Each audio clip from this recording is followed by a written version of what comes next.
Assalamualaikum warahmatullahi wabarakatuh. Program membaca tafsir Al-Munir di dalam rangka mengisi waktu-waktu hidup kita di luar kewajiban-kewajiban kita yang berhubungan dengan hak adami ayyuhal ikhwah. Hari ini hari Kamis tepatnya pada tanggal 23 September 2021 pukul 17:15. Alhamdulillah. Pada kesempatan kali ini kita akan melanjutkan program kita untuk membaca tafsir yang saat ini telah sampai kepada pembahasan tentang bagaimana pengumpulan mushaf di masa sahabat Abu Bakar atau di masa Khalifah Abu Bakar As-Siddiq. Marilah kita langsung menuju kepada bukunya ya. Tayyib ayyuhal ikhwan, fi bidayati hadzal barnamaj naqra awalan suratul Fatihah li hadrati Dr. Asy-Syaikh Wahbah Az-Zuhaili. Al-Fatihah.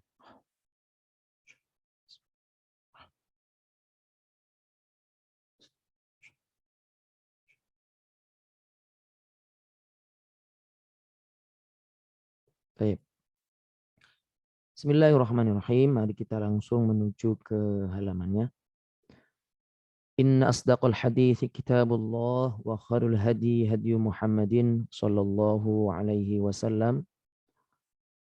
Syarrul umuri muhdatsatuha wa kullu muhdatsatin bid'ah wa kullu bid'atin dhalalah wa kullu dhalalatin finnar. Ayyuhal ikhwah rahimakumullah, pada kesempatan sebelumnya kita telah mengulas tentang bagaimana Al-Quran ini dikumpulkan di masa Rasulullah, dikompilasi, yakni dengan usaha dari Nabi kita di dalam menghafalkannya dan usaha beliau di dalam menyampaikan, mengajarkan Al-Quran kepada sahabat-sahabat yang lainnya, sehingga para sahabat pun berinisiatif untuk menjaga hafalannya. Ada yang dihafal, ada juga dengan usaha untuk menulis. Thayyib. Pada video kita kali ini kita akan mengulas, mempelajari seperti apa usaha kompilasi mushaf Al-Quran pada masa Khalifah Abu Bakar As-Siddiq. Bismillahirrahmanirrahim. Al-Quran. Al-Quran pada masa Abu Bakar As-Siddiq. Ini seperti apa? Al-Quran belum dikumpulkan dalam satu mushaf pada masa Rasulullah Shallallahu Alaihi Wasallam. Jadi pada fase Rasulullah, pada fase kenabian, Al-Quran belum disatukan. Apakah belum disatukan ini, belum tersusun, belum ada penjelasan. Intinya belum disatukan, ayolah ikhwan. Sebab ada kemungkinan akan turun wahyu baru selama Nabi Muhammad Sallallahu Alaihi Wasallam masih hidup. Akan tetapi pada waktu itu semua ayat Al-Quran ditulis di lembaran kertas atau ditulis di tulang hewan, ditulis di batu dan pelepah kurma. Jadi di masa Rasulullah ini ayat-ayat ini metode penulisannya ada yang ditulis di lembaran kertas, tulang hewan, batu, dan pelepah kurma. Kemudian ayyuhal ikhwah, banyak penghafal Al-Quran yang kemudian gugur dalam perang Yamamah. Setelah banyaknya para hafizul Quran yang gugur pada perang Yamamah, dan hal itu terjadi kepada masa pemerintahan Khalifah Abu Bakar As-Siddiq. Sebagaimana diriwayatkan oleh Imam Bukhari dalam Fadailul Quran di kitab beliau Sahih Bukhari juz ke-6, yakni bagaimana terjadinya perang Yamamah dan akhirnya meninggal beberapa penghafal Al-Quran itu, sehingga sahabat Umar mengusulkan agar Al-Quran ini dikompilasi, dikumpulkan. Karena mungkin risaunya sahabat Umar ini khawatir nanti terjadi hal-hal yang tidak diinginkan. Mungkin itu. Atas usulan daripada sahabat Umar, setujulah Khalifah Abu Bakar As-Siddiq atas usulan beliau. Dan beliau memerintahkan sahabat Zaid bin Thabit untuk melaksanakan pengumpulan mushaf itu. Wahai sahabat Zaid bin Thabit, antum anak kasih amanah untuk mengumpulkan ya mushaf-mushaf yang ada di sahabat. Baik itu nanti kertasnya, kumpulin semua itu. Tulang-tulang kumpulin ya. Hewan, tulang hewan, batu dan pelepah kurma. Pokoknya kumpulin semua jadi satu. Perintah daripada sahabat Abu Bakar kepada Zaid bin Thabit. Bagaimana ucapan dari sahabat Abu Bakar kepada Zaid bin Thabit? Tadi ilustrasinya aja tadi waktu saya jelasin ya. Ini ucapan beliau kepada sahabat Zaid bin Thabit. Sahabat Zaid bin Thabit, engkau ini seorang pemuda yang cerdas, yang tidak kami curigai. Dahulu engkau pun menuliskan wahyu untuk Rasulullah. Maka carilah dan kumpulkan ayat-ayat Al-Quran yang tersebar di mana-mana itu ya. Demikianlah ucapan dari sahabat Abu Bakar As-Siddiq kepada Zaid bin Thabit. Kemudian sahabat Zaid berusaha sekuat tenaga di dalam melaksanakan perintah itu. Akhirnya ia bercerita, ya ikhwah. Bagaimana cerita beliau? Izinkan saya untuk memberikan spotlight.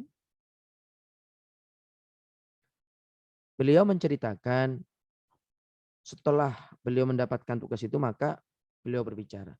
Aku pun mulai mencari ayat-ayat Al-Quran. Kukumpulkan dari pelepah kurma dan lempengan batu. Serta aku pun mengambil Al-Quran itu dari hafalan orang-orang. Dan aku menemukan akhir surat At-Taubah, yakni dalam bentuk tulisan, pada Khuzaimah Al-Ansori yang tidak ketemukan pada selain dia, yaitu surah At-Taubah ayat ke 128. Coba kita lihat di mushaf ya.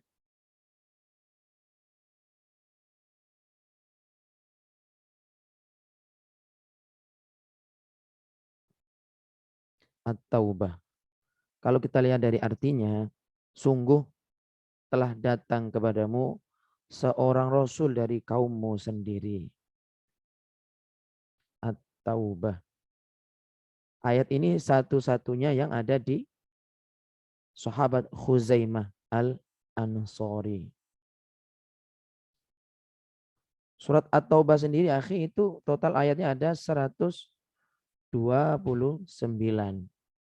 Dan ini adalah ayat terakhir. Laqad ja'akum rasulun min anfusikum. Telah datang kepadamu seorang rasul dari kaummu sendiri. Hingga penghabisan daripada surah At-Taubah. Oh, jadi sampai begini tuh. Bismillahirrahmanirrahim. Laqad ja'akum rasulun min anfusikum azizun 'alaihi ma 'anittum azizun 'alaihi ma 'anittum harisun 'alaikum bil mu'minina raufur rahim. فإن تولوا فقل حسبي الله لا إله إلا هو عليه توكلت وهو رب العرش العظيم. Kalau kita baca, artinya telah datang kepadamu seorang rasul dari kaummu sendiri, berat terasa olehnya penderitaan yang kamu alami. Dia sangat menginginkan keimanan dan keselamatan bagimu. Sang penyantun, sang penyayang terhadap orang-orang yang beriman. Maka jika mereka berpaling dari keimanan, maka katakanlah wahai Muhammad, cukuplah Allah bagiku. Tidak ada Tuhan selain Dia.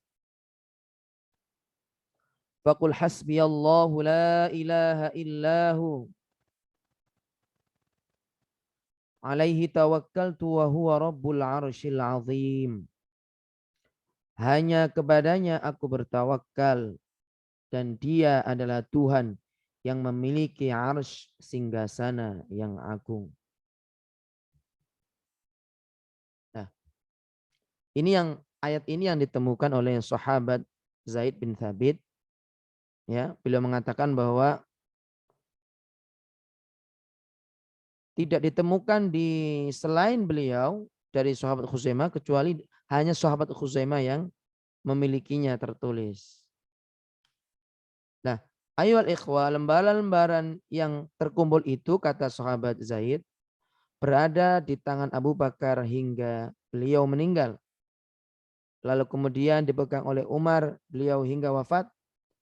Selanjutnya dipegang oleh Hafsah binti Umar. Teman-teman bisa mendapatkan kisah ini di Sahih Bukhari jilid ke-6 halaman 314 sampai 315. Baik, ayyuhal ikhwah. Dari sini jelas bahwa cara pengumpulan Al-Quran berpedoman pada dua hal. Yang pertama,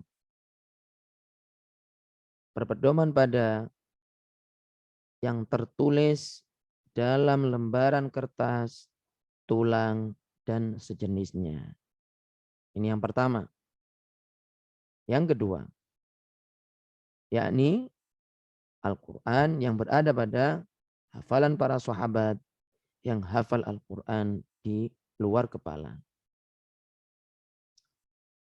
Jadi kalau ditanya seperti apa metode pedoman yang dilakukan pada masa sahabat Abu Bakar As-Siddiq, riwayatnya memang terjadi perang Yamamah seperti tadi sehingga banyak para khufat yang meninggal. Khawatir sahabat Umar. Akhirnya beliau usul kepada sahabat Abu Bakar sebagai khalifah. Ya Abu Bakar, ini para khufat sudah banyak yang meninggal. Marilah kita bukukan. Kita kumpulkan Quran-Quran itu dari semua. Kalau ada dari penghafal Quran juga semua. Dari cerita tadi kita dapatkan bahwa cara pengumpulan Al-Quran itu menggunakan dua hal. Dari yang tertulis, dari segala macam hal, itu kemudian dari hafalan para sahabat. Dijelaskan di buku tafsir ini bahwa pengumpulan pada masa Abu Bakar ini terbatas pada pengumpulan Al-Quran di dalam lembaran-lembaran khusus. Yang mana setelah sebelumnya ini terpisah-pisah dalam berbagai lembaran. Gitu ya. Lah, sahabat Zaid tidak cukup hanya berpedoman kepada hafalannya sendiri. Ia juga berpedoman kepada hafalan dari para sahabat yang lainnya yang jumlahnya banyak dan memenuhi syarat mutawatir. Apa itu? Yani mutawatir itu artinya usaha daripada sahabat Zaid itu diperoleh kebenarannya tidak hanya dari pribadinya satu orang, tapi diperoleh dari sekian banyak jumlah yang banyak, yang mereka semua ini tidak akan dimungkinkan bersekongkol untuk mengarang, menyeting, membuat yang baru. Tapi memang benar-benar apa yang mereka sampaikan kepada Zaid bin Thabit ini memang sama seperti yang mereka dapatkan dari Nabi kita Muhammad Sallallahu Alaihi Wasallam, dan mereka tidak dimungkinkan untuk bersekongkol. Jadi demikian ayat ikhwah, bagaimana Al-Quran ini terkumpul ya, terkumpul pada masa sahabat Abu Bakar As-Siddiq. Jadi kalau pada masa Rasulullah ini, Rasulullah berusaha sendiri dengan usaha-usaha beliau ya, diantaranya mengajarkan kepada sahabat setoran tiap bulan Ramadan kepada malaikat Jibril, kemudian membuat tim penulis dan seterusnya. Demikian oleh ikhwah pada masa Khalifah Abu Bakar As-Siddiq, mulai beliau memunculkan tugas yang disampaikan kepada Zaid bin Thabit untuk mengumpulkannya, menyusunnya, mengumpulkannya menjadi satu agar tidak tercecer. Di antaranya dilatar belakangi oleh banyak meninggalnya para hufat Al-Quran saat perang Yamamah. Baik ayo ikhwah, demikian untuk materi pada kesempatan kali ini. Selamat untuk mempelajarinya, dan kalau ada yang perlu ditanyakan nanti bisa dilihat di itu ya, channel. Jadi kita ramaikan channel ini untuk mengajarkan kebaikan dan mengajak kepada semua orang untuk cinta kepada Al-Quran. Baik. Demikian ikhwah yang bisa kami sampaikan. Kami tutup dengan doa kafaratul majlis. Subhanakallahumma wa bihamdika nasyhadu an la ilaha illa anta nastaghfiruka wa natubu ilaik. Dari saya, assalamualaikum warahmatullahi wabarakatuh.